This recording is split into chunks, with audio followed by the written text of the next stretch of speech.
अवधूत चिंतन श्री गुरुदेव दत्त श्री स्वामी समर्थ. तुमच्या सगळ्यांचे आपल्या चॅनेलमध्ये मनापासून स्वागत आहे. श्रावणामधल्या प्रत्येक शुक्रवारी आईने आपल्या मुलाबाळांसाठी जिवतीची पूजा करायची आहे. मुलं आपली लहान असू द्या मोठी असू द्या, बघा जिवती ही एक देवी आहे. जिवती ही मुलांची रक्षण करणारी देवी मानली जाते. त्यामुळे श्रावण महिन्यामध्ये दर शुक्रवारी जिवतीची पूजा करण्याची पद्धत आहे. अगदी सोपी आहे. 2च मिनिटाची ही पूजा आहे. पण ही 2 मिनिटाची पूजा आपण केल्यामुळे जिवती देवीचा आपल्या मुलांवर नेहमी कृपा आशीर्वाद राहतो. ज्यामुळे आपल्या मुलांचं आरोग्य चांगलं राहतं, त्यांना दीर्घायुष्य मिळतं आणि त्यांच्या आयुष्यामध्ये त्यांची खूप प्रगती होते. आणि प्रत्येक आईला हेच पाहिजे असतं, बरोबर. श्रावणातला बघा, आता श्रावणाला सुरुवात होत आहे, तर पहिल्याच दिवशी तुम्हाला असा जिवतीचा जो कागद आहे ते तिथे देवाचं सामान मिळतं, तिथून तुम्हाला मिळून जाईल. आणि तुम्ही कुठे राहता तरीसुद्धा तुमच्याकडे कम्प्युटर असतं, इंटरनेट असतं. इंटरनेटवर तुम्ही गुगलवर जा, टाकलं की जिवतीचा कागद येऊन जाते, त्याची प्रिंट. ठीक आहे, तर त्याची प्रिंट तुम्हाला काढून घ्यायची आहे. भलेही ब्लॅक अँड व्हाईट असू द्या, कलर असू द्या. कलर मिळाली तर अतिशय उत्तम. असा कागद जो आहे यामध्ये 6 चित्र असतात: नरसिंह, नाग, जिवत्या, बृहस्पती आणि बुध. असा हा जिवतीचा कागद असतो. तो तुम्हाला पहिल्या शुक्रवारी तुमच्या देवघराजवळ जिथे कुठे छोटी मोठी जागा असेल तिथे चिटकवून द्यायचा आहे. ठीक आहे, आणि त्यालाही कापसाच्या वस्त्राची माळ तुम्हाला लावायची. त्याची पूजा अगदी सोपी आहे.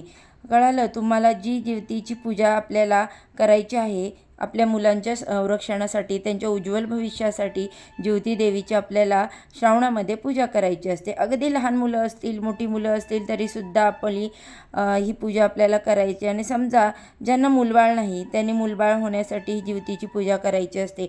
श्रावणातल्या प्रत्येक शुक्रवारी तुम्हाला ही जिवतीची पूजा करायची आहे. ठीक आहे, आता कशी करायची हे मी तुम्हाला सांगते. आधी साधं सोप्पं आहे. बघा, प्रत्येक आई जी आहे तर ती आपल्या मुलाबाळांसाठी काय काय करत असते, सगळं करते. आपल्या मुलांचं रक्षण व्हावं, त्याला कुठलाही त्रास होऊ नये, मुलांना दीर्घायुष्य लाभावं, त्यासाठी आपण करत असतो. तर बघा, प्रत्येक आई झटत असते. अगदी म्हणजे गरीबातली गरीब दिवस काढूनसुद्धा आई आपल्या मुलांसाठी सगळं काही करत असते. आणि दुसरी गोष्ट म्हणजे बघा, मूल जर बाहेरगावी राहायला असतील तर 4ही दिशांना औक्षण करून, म्हणजेच बघा, अक्षदा तुम्हाला सगळ्या दिशांना उडतील अशा जशी पहिली पूजा सांगते तशी करायची. आणि त्यानंतर मग अक्षदा ज्या आहेत त्या 4ही दिशांना तुम्हाला उडवायच्या आहेत. किंवा मुलं ज्या दिशेला राहतात, म्हणजे तुमचे मूल फॉरेनला राहत असेल तर ती सुद्धा तुम्हाला माहिती की या दिशेला अमेरिका आहे, या दिशेला UK आहे, इथे तुमची मुलं राहतात, तर त्या दिशेला तुम्हाला त्या अक्षदा ज्या आहेत तर त्या उडवायच्या आहेत. आणि जिवती मातेला प्रार्थना करायची आहे. पूजा अशी घरच्या घरी करायची आहे. ठीक आहे, फक्त या दिशेला मुलांच्या नावाने त्या अक्षदा ज्या आहेत तर त्या आपल्याला टाकायच्या आहेत. आता प्रत्येकाची थोडीफार पद्धत वेगळी असू शकते, पण 99% अशा सोप्या पद्धतीने जिवतीची पूजा केली जाते. फक्त लक्षात ठेवा, श्रावणातल्या दर शुक्रवारी करायची आहे. आणि नागपंचमीलाच आपण हा कागद पूजत असतो. नागपंचमी या त्याच्या पुढच्या आठवड्यामध्ये आहे. ठीक आहे, आणि संपूर्ण श्रावण महिना तो तसाच ठेवायचा आहे. जिवतीचा कागद दुकानामध्ये मिळतो, नाहीच मिळाला तर तुम्ही प्रिंट काढून भिंतीला चिटकवायची. आता सगळ्यात पहिलं बघा, पूजा कशी करायची ते मी तुम्हाला पटकन सांगते. आता पूजा आपल्याला बघा, देवाऱ्यामध्ये तुम्ही जिथे छान छोटीशी रांगोळी काढून घ्या. तुम्ही जिथे पूजा करणार आहात त्या ठिकाणी हा कागद लावायचा. त्यानंतर बघा, कागद चिटकवल्यानंतर तो स्वच्छ पहिला आधी पुसून घ्या. नंतर कागद चिटकवल्यानंतर त्याला दिवा अगरबत्ती लावायची. सगळ्यात पहिलं आपल्याला गणपती बाप्पांची पूजा करायची. तर गणपती बाप्पांना तामणामध्ये ठेवून त्यांना 11 वेळेस पाण्याने, नंतर 11 वेळेस दुधाने ओम गण गणपतये नमः असा मंत्र म्हणत आपल्याला अभिषेक करायचा आहे बाप्पांचा. त्यानंतर स्वच्छ गणपती बाप्पांची मूर्ती पुसून घ्यायची आणि त्यानंतर थोड्याशा अक्षदा ठेवायच्या आहेत. बघा, तुम्ही देवाऱ्याजवळ कागद लावला आहे तर सेपरेट गणपती बाप्पांची पूजा मांडण्याची गरज नाही. तिथेच देवाऱ्यामध्ये गणपती बाप्पांचा मान सन्मान आपण करून घेऊ शकतो. तर इथे गणपती बाप्पांचं बघा आता सेपरेट जर पूजा मांडणी करायची असेल तर तुम्ही करू शकता एका चौरंगावर, नाहीतर तुम्ही रोज तुमच्या देवघरामध्ये जिथे बाप्पांना स्थापन केलेलं आहे तिथेसुद्धा बाप्पांची पूजा करू शकता. गणपती बाप्पांना हळदी कुंकू अक्षदा अर्पण करून घ्यायच्या, त्यानंतर त्यांच्या आवडीच्या दुर्वा फुलं अर्पण करायचे. त्यानंतर लगेच दुर्वा अर्पण करून झाल्यानंतर गणपती बाप्पांना फुलंसुद्धा अर्पण करायची. दिव्याला शुद्ध बघा एक फूल अर्पण करायचं आणि त्यानंतर गणपती बाप्पांना गुळ खोबऱ्याचा नैवेद्य दाखवून तिथे भरीव चौकोन करायचा पाण्याने आणि त्यावर नैवेद्याची वाटी ठेवून मगच पाणी फिरवायचं. त्यावर 3दा आणि गणपती बाप्पांना नमस्कार करायचा. ठीक आहे, म्हणजे बघा नैवेद्य दाखवताना आपल्याला 3दा पाणी फिरवायचं असतं. गणपती बाप्पांची स्थापना झाल्यानंतर आणि देवघराच्या जवळ तुम्ही जिथे कुठे तो कागद चिटकवले आहे त्यावेळेस तिथेच तुम्हाला बाप्पांना नमस्कार करायचा आहे. त्यांना हळदी कुंकू अक्षदा दुर्वा फुलं अर्पण करायची. आता जिवतीच्या कागदामध्ये जेवढे काही चित्र आहेत प्रत्येकाला आपल्याला हळदी कुंकू अक्षदा व्यवस्थित अर्पण करायच्यात. तर बघा नरसिंह देवतांना, त्यानंतर नागदेवतांना, जिवत्यांना प्रत्येक गोष्टींना आपल्याला छान हळदी कुंकू अक्षदा अर्पण करून नमस्कार करायचा. आता याला आपल्याला फुलं अर्पण करायची. त्या कागदाला तुम्ही फुलं अर्पण करा किंवा महत्त्वाचं म्हणजे ही जी आगाडा दुर्व्याची माळ असते ना, आपण दरवर्षी बघा पाहिलेलीच आहे व्हिडिओमध्ये, तर ती अर्पण करायची असते. श्रावणामध्ये तुम्हाला आगाड्याची माळ मिळतेच, म्हणजे मिळते. दुर्वा तर आपल्याला मिळतच असतात. तर दुर्वा व आगाडा ची पानं जी आहेत तर त्याची आपल्याला माळ करायची. कापसाचं वस्त्र ते अर्पण करायचं. त्याचसोबत काही फुलं अर्पण करायची आणि त्यानंतर दिवा अगरबत्तीने आपल्याला ओवाळून घ्यायचं आणि त्यानंतर अक्षतासुद्धा व्हायच्या आहेत.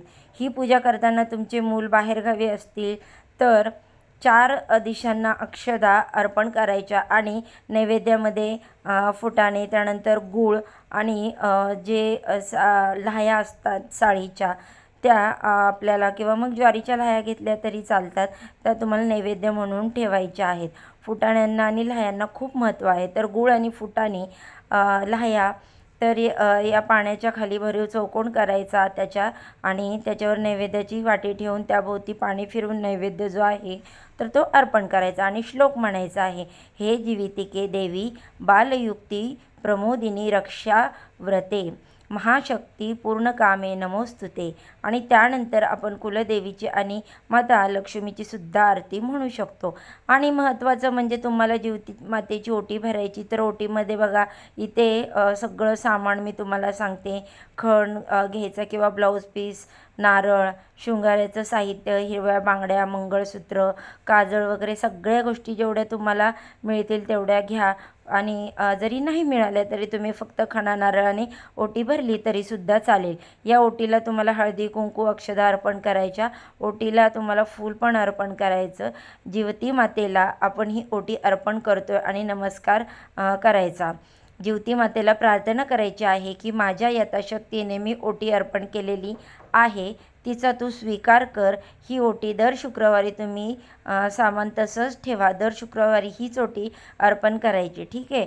मुलं बाहेरगावी असतील तर काय करायचं ते पण मी तुम्हाला सांगितलं. आणि जीवती मातेला ज्या दिव्याने आपण ओवाळतो त्याच दिव्याने दर शुक्रवारी मुलांना पाटावर बसवून त्यांचं औक्षवण करायचं आहे. जसं आपण वाढदिवसाला कपाळी हळदी कुंकू अक्षदा लावतो तसंच त्यानंतर दिव्याने ज्या आपण जीवती मातेची आरती करतो तर तुम्हाला बघा आता मी आरती डिस्क्रिप्शनमध्ये देईनच, तर ती आरती पण तुम्हाला म्हणायची आहे. आणि त्याच दिव्याने सगळ्यात शेवटी आपल्याला आपल्या घरातील मुलांना ओवाळायचं आहे. कळालं? दर शुक्रवारी तुम्हाला अशीच पूजा करायची आहे आणि कोणत्याही एका शुक्रवारी तुम्ही पुरणपोळीचा नैवेद्य करू शकता. पुरणपोळी, वरण भात, कटाची आमटी, भजी म्हणजे जे तळण वगैरे आहे तर त्याचा नैवेद्य करायचा आहे. देवीला तोच नैवेद्य दाखवायचा. जमल्यास एका सवासणीला जेवायला सुद्धा बोलवायचं आहे. तिची ताटाभोवती छान रांगोळी काढायची. त्यानंतर सवासणीचं आपण जसं ओटी वगैरे भरतो त्याचप्रमाणे तिचा मानसन्मान करायचा आणि सवासणीला एखाद्या महिलेला तुम्ही एखाद्या शुक्रवारी जेवायला घालू शकता. बऱ्याचशा ठिकाणी दर शुक्रवारी पुरणपोळीचा नैवेद्य केला जातो आणि सवासणीला जेवू घातलं जातं. तर तुम्हाला जमत नसेल, कमीत कमी एका शुक्रवारी तरी पुरणपोळीचा नैवेद्य करून सवासणी जेवायला घाला. ठीक आहे. जिवत्यांची जी आरती आहे ती मी तुम्हाला डिस्क्रिप्शन बॉक्समध्ये देते. जिवत्यांची आरती जी आहे ती तुम्हाला म्हणायची आहे. त्यानंतर तुम्हाला जिवती मातेची कथा, म्हणजे प्रत्येक पूजा करण्यामागे काहीतरी एक कथा असते, ती कथा आपल्याला वाचायची आहे. ती फार मोठी आहे. आता मी तुम्हाला सगळी जर सांगत बसली तर व्हिडिओ खूप मोठा होईल, म्हणून मी कथा तुम्हाला डिस्क्रिप्शनमध्ये देते किंवा कथेची लिंक जी आहे तर ती मी तुम्हाला देईन. त्यानंतर बघा, ही कथा वाचल्यानंतर ही पूजा जी आहे ती पूर्ण होत नाही. मुलांचं औक्षण करायचं आहे. ज्या महिलांना मुलं नसतील, तिने आजूबाजूला कुठल्या मुलांना औक्षण केलं त्या दिवशी व सवासणीला जेवू घातलं तरीसुद्धा चालेल.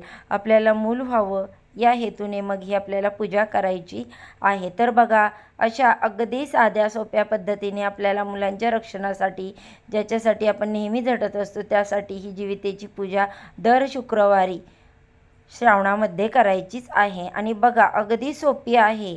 कागद फक्त पहिल्या शुक्रवारी लावून दर शुक्रवारी माळ जी आहे ती, या शुक्रवारची माळ घातलेली ती पूर्ण आठवडा तशीच ठेवायची. पुढच्या शुक्रवारी ही जुनी माळ काढून टाकायची, नवीन माळ अर्पण करायची. कापसाची माळसुद्धा तशीच अर्पण करू शकता, तीच राहून द्या. ओटीसुद्धा दर शुक्रवारी तीच ठेवायची. ठीक आहे. फक्त ही आघाड्याची माळ जी आहे तर ती दर शुक्रवारी बदलायची आहे. दिवा, अगरबत्ती, ज्योतीची आरती करायची आणि त्यानंतर मुलांचं औक्षण करायचं. तर बघा, अतिशय सोपी पण खूप लाभदायी, आपल्याला अतिशय फायदेशीर अशी ज्योतीची पूजा तुम्ही नक्की करा, अपेक्षा करते मी. तर बघा, अशा प्रकारे ही जी व्हिडिओमध्ये मी तुम्हाला माहिती सांगितली ती पटली असेल तर व्हिडिओला लाईक करा, जास्तीत जास्त शेअर करा. आपल्या चॅनलवर नवीन आला असाल तर चॅनलला सबस्क्राईब करा. धन्यवाद. श्री स्वामी समर्थ.